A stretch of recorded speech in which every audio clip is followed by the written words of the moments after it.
Right, time to open my old chariot and move. There's a spot I want to show you upstream that's absolutely fantastic. It's only a few minutes drive. In fact, it's a limestone gorge.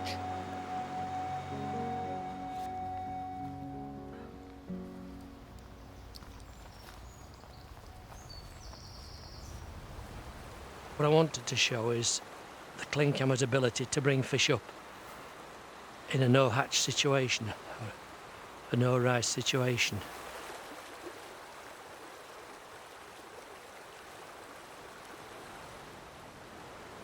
A quick result, but only a small fish.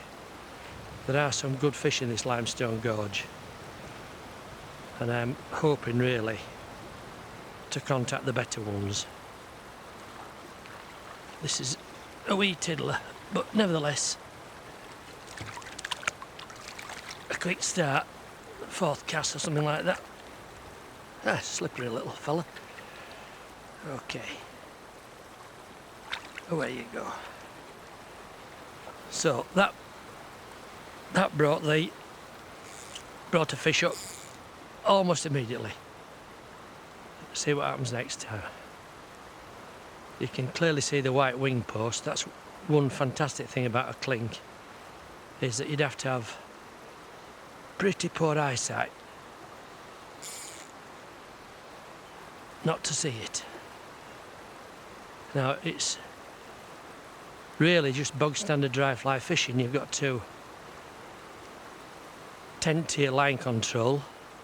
I'm a little bit hampered because it's a wrong bank for me, so I may come off my wrong shoulder, and then it's just a question of keeping an eye on the birdie, taking in the slack, and either watch for the wing post to suddenly wink out, or you'll see a rise.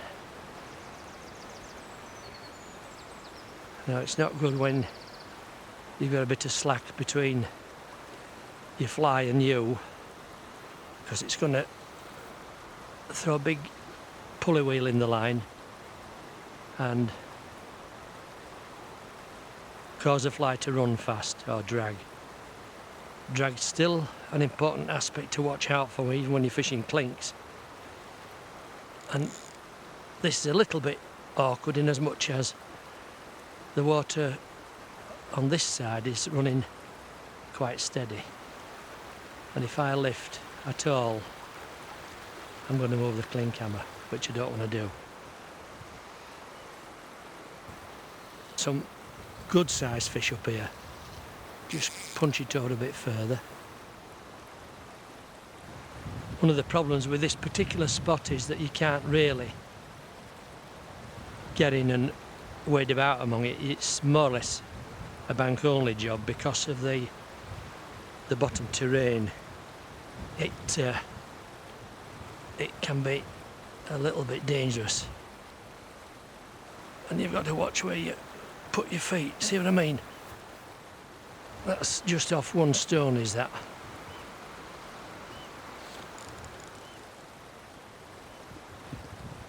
That took me unawares.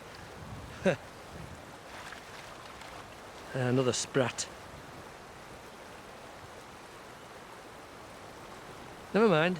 It's what's nice about it is that the Klinkhamer's bringing fish up out of nowhere.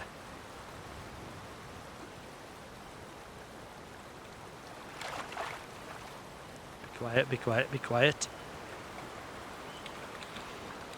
All little wild trout.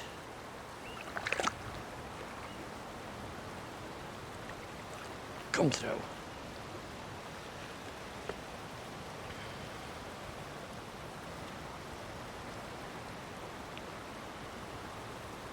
Look at them, little wildies. But don't be lulled into the thought that they're all that size in here. There's some £1.5 to £2 fish in here. When you oil the Klinkhamer, what Hans recommends is, and I'll show you in detail, what Hans recommends is oiling the wing post only. He calls it his iceberg fly, 9/10 submerged. So the hackle on that now is doing very little in the way of support, and that's why he likes good volume in the wing post. And I think it's also, whoa, ha, ha. Now that were a case where the wing post just disappeared from view.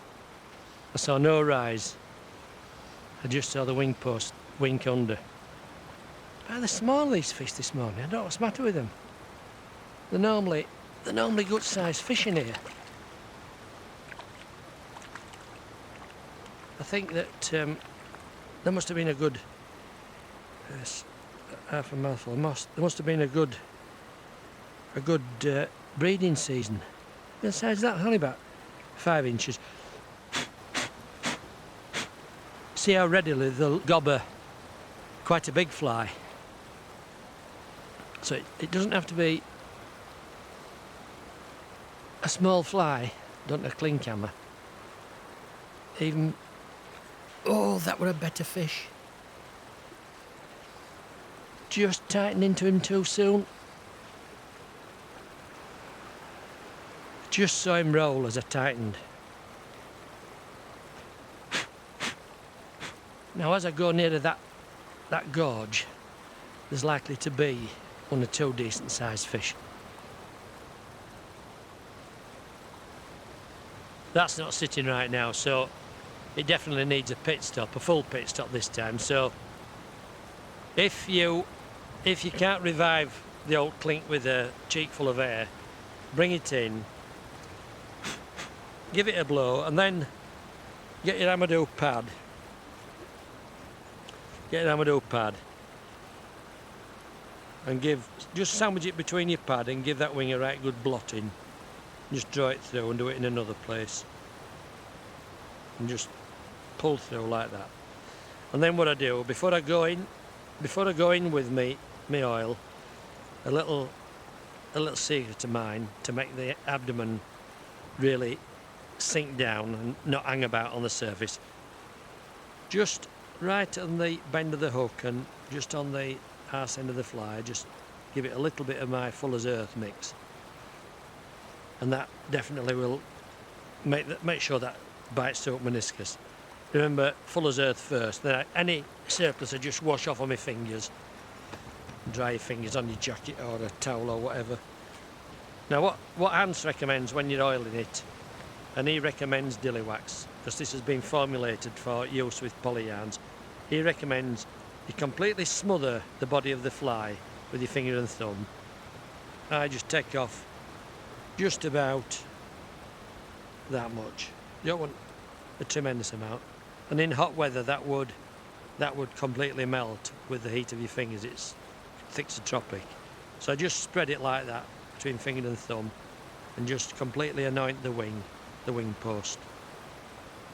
Just work it in, give it a good oiling. And sometimes I also just work a little bit of floatant into that para hackle. And that's it. So as I say, with your non-waxing hand, keep the body smothered. On first fishing, what Hans does, he closes round the oiled wing with his finger and thumb, and then he completely salivas the abdomen of the fly, and that is another aid to making it sink fast. So now you're ready, so that will sit perfectly. Nice white wing stuck up there, and so I'm out and fishing again. Right, let me show you the whacking great thing that's been doing the trick. Bringing these fish up out of nowhere.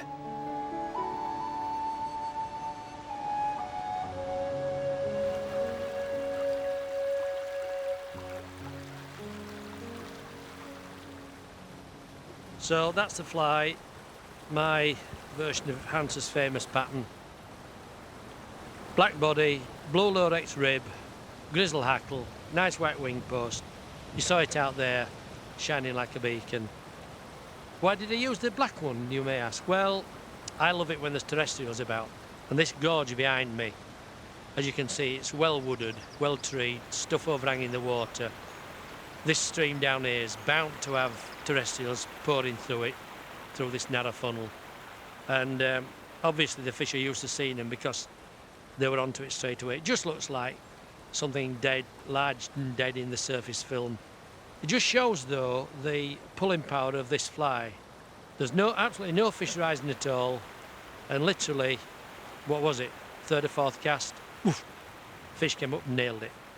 I think it was the fourth fish was a good fish. If I'd have been into that fish, would have seen some action. I think it'd have told me about, I think that fish was over the pound. But it didn't happen. I was a bit too eager, pulled out of it too soon, and it sometimes happens. So I think you can see that the Klinkhamer is a wonderful fly. I wouldn't be without it in my fly box.